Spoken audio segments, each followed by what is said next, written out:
ਤੁਹਾਡੇ ਨਾਲ 12 ਸਾਲ अगले रिश्ता निभाना। जे अज 3 महीने इस महामारी के दौर के उत्ते थानू साडी बांह फड़नी पैगी तो काइंडली पिछे ना हटो। ਜਿਹੜੇ ਸਾਡੇ ਤੋਂ transport fees annual miscellaneous charges charge ਕਰ ਰਹੇ ਨੇ ਇਹ ਕਾਈਂਡਲੀ ਇਹ ਨਾ ਕੀਤੇ ਜਾਣ ਤੇ 12 ਜੂਨ ਤੱਕ ਐਟਲੀਸਟ ਜਦੋਂ ਤੱਕ ਮਾਨਯੋਗ ਅਦਾਲਤ ਦਾ ਫੈਸਲਾ ਆਂਦਾ ਹੈ ਉਦੋਂ ਤੱਕ ਇਹ ਜਿਹੜੀ ਫੀਸ ਹੈ ਇਹ ਨਾ ਲਿੱਤੀ ਜਾਵੇ, ਡੈਫਰ ਕੀਤੀ ਜਾਵੇ। ਅਸੀਂ ਇਹਨਾਂ ਤੋਂ ਮੰਗ ਕਰਦੇ ਹਾਂ।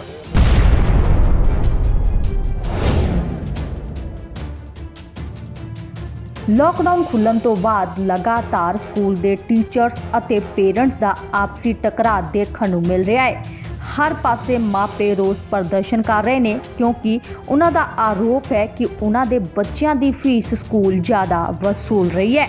प्राइवेट स्कूलों का हाल देख के हुण मापियां का गुस्सा फुट पिया है। लुधियाना दे विच भी दस दिए कि लुधियाना दे विच BRS नगर दे विच पैंदे PS पब्लिक स्कूल के खिलाफ मापियां ने रोज़ प्रदर्शन किया और उन्होंने आरोप लगाया कि स्कूल वाले ट्यूशन की फीस ज़्यादा वसूल रहे हैं।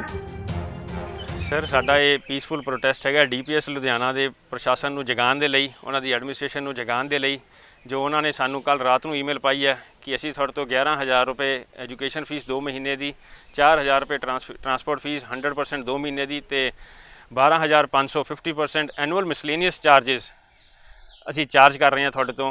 8 तारीख को वो मैंडेट फॉर्म के नाल ऑटोमैटिकली थोड़े तो डेबिट हो जाएंगे, चाहे तुसी इहनूं देण लई विलिंग हो चाहे तुसी अनविलिंग हो।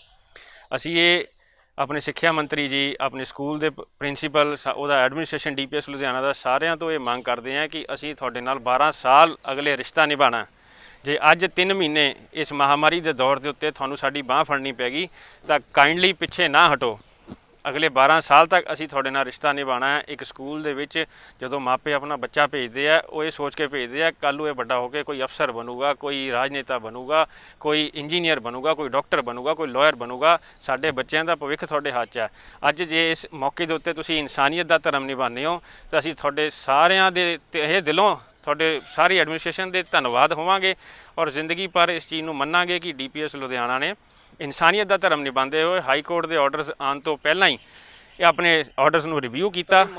साडी मांग ये है कि जिहड़े साडे तो transport fees annual miscellaneous charges charge कर रहे हैं ये काइंडली ये ना कीते जाण ते 12 जून तक एटलीस्ट जदों तक मानयोग अदालत का फैसला आंदा है उदों तक ये जिहड़ी फीस है ये ना लिੱਤੀ जावे, डैफर की जावे। असीं इन्हां तो मंग करते हैं। साडे वल्लों DEO Ludhiana, assistant director education Punjab और एजुकेशन मिनिस्टर पंजाब जी नूं 3 जून नूं ईमेल पाई गई सी, जिहदा जवाब हले तक तो साडे कोल कोई आया नहीं ईमेल के थ्रू। लेकिन असीं जदों DEO Ludhiana office they which call की तो उन्होंने सिर्फ और सिर्फ स्कूल के पक्ष पूरते हुए गल्लां कीतियां ते सानूं यही कहा भी उन्होंने असीं स्कूल च गल कीती सी, वो कहंदे 50% ही चार्ज कर रहे हैं। जबकि ये दस्सणयोग गल ये है कि 50% is only annual miscellaneous charges. तुसीं देख सकते हो 50% is annual miscellaneous charges 12,500 charge कर रहे हैं, बाकी सारा कुछ 100% चार्ज कर रहे हैं। असी DC साहब नूं मंग पत्र नहीं दिता, ना उन्होंने मिले हैं। लेकिन सानू जिहड़े स्टेट एजुकेशन मिनिस्टर तो नोडल ऑफिसर अपॉइंट किए गए सी, कंसर्न अथॉरिटी उही बनती सी साडे मन दे विच ही। असी उन्हां नूं ही कॉल किया, उन्हां नूं ही मिले, बट उन्हां वल्लों भी सानू कोई प्रॉपर जवाब नहीं दिता गया, कोई मेल का जवाब नहीं आया। उल्टा साडे कोल एक स्कूल वालों एक होर ईमेल आ गई इंटैगरा शॉपी जिहड़े बुक्स ते स्टेशनरी प्रोवाइड करते हैं स्कूल दियाँ, जिहदे विच उन्होंने स्पैशल कहा कि you will need to purchase the complete set of books and stationery. जबकि स्कूल वालों ये रूल बनाया गया सीगा जिहदे सिबलिंग्स पढ़ते हैं तो जे बुक्स सेम ने तो तुहानूं बुक्स लैण दी लोड़ नहीं। प्लस जे तुहाडे कोल स्टेशनरी पिछले साल की पई है you are not bound to purchase that stationery. But सानूं इत्थे इन्हां ने लिख के दिता भी तुहाडी कोई रिफंड नहीं होऊगा, जो थैला तुहानूं असीं देवांगे वो थैला एज इट इज़ तुहानूं स्टेशनरी का लेना पएगा, जिन्ने चार्ज करांगे वो देने पैणगे। जे साडीआं मंगां नहीं पूरीआं हुंदियां तो मानयोग अदालत हैगे ने साडे कोल, असीं उन्हां दा दरवाजा खटखटावांगे। देखो कल तक HRD मिनिस्टर ने दिल्ली निशंक जी उन्होंने स्टेटमेंट दी थी भी 30 अगस्त तक तो स्कूल बंद कर दिते गए हैं और उस तो बाद जे हालात सुधरे फिर असी सोचांगे। और असी भी यही कहांगे भी प्रिंसीपल मैडम नूं कि पेरेंट्स के नाल 1 to 1 बुला के गल करके ही प्लीज़ रेजोल्यूशन किया जाए, क्योंकि बच्चे साडे भी उन्ने ही ने जिन्ने उन्हां दे ने।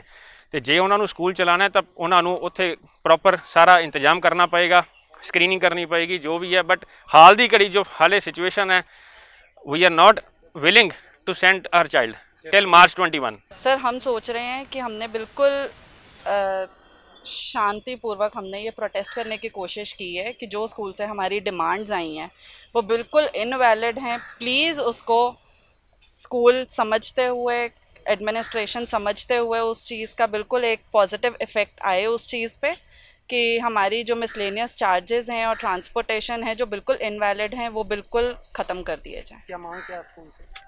यही मांग है कि हमारी एनुअल फ़ीस जो इन्होंने लगाई हुई है और ट्रांसपोर्टेशन फ़ीस है ये सब चीज़ें ख़त्म करते हैं स्कूल वाले। मंत्री साहब ने बोला सर मंत्री साहब ने कहा है कि ट्यूशन फ़ीस ही चार्ज करेंगे, बट ये एटलीस्ट सारा कुछ चार्ज कर रहे हैं और वो भी 100% चार्ज कर रहे हैं। 50% अब लेना है और 50% इन्होंने अक्टूबर में लेना है। किसी अधिकारी ना गल हुई थोड़ी? हाँ जी सर, एजुकेशन मिनिस्टर के साथ हुई है, DEO से हुई है, बट कोई रिस्पॉन्स नहीं है स्कूल का। उनका भी कोई रिस्पॉन्स नहीं है, सब फेवर में है स्कूल के। हाँ जी, ईमेल भी किया है स्कूल को। बैकमेल आई? नहीं जी, कोई बैकमेल नहीं आई है आगे इनकी। की डिमांड अपनी क्या रहेगी? आगे की डिमांड यही है कि स्कूल इस चीज़ को समझे कि पेरेंट्स पे भी इस टाइम बहुत बुरा इफ़ेक्ट आया हुआ है, खाली स्कूल पर नहीं है, पेरेंट्स पे भी उतना ही प्रेशर है। तो इस चीज़ को प्लीज़ कंसिडर करते हुए आप फेवर में जाएं पेरेंट्स के। ਲੁਧਿਆਣਾ ਤੋਂ ਕੁਲਬੀਰ ਰਾਹੀ ਦੀ ਸਪੈਸ਼ਲ ਰਿਪੋਰਟ ਦੇ ਨਾਲ ਬਿਊਰੋ ਰਿਪੋਰਟ ਦਾ TV NRI।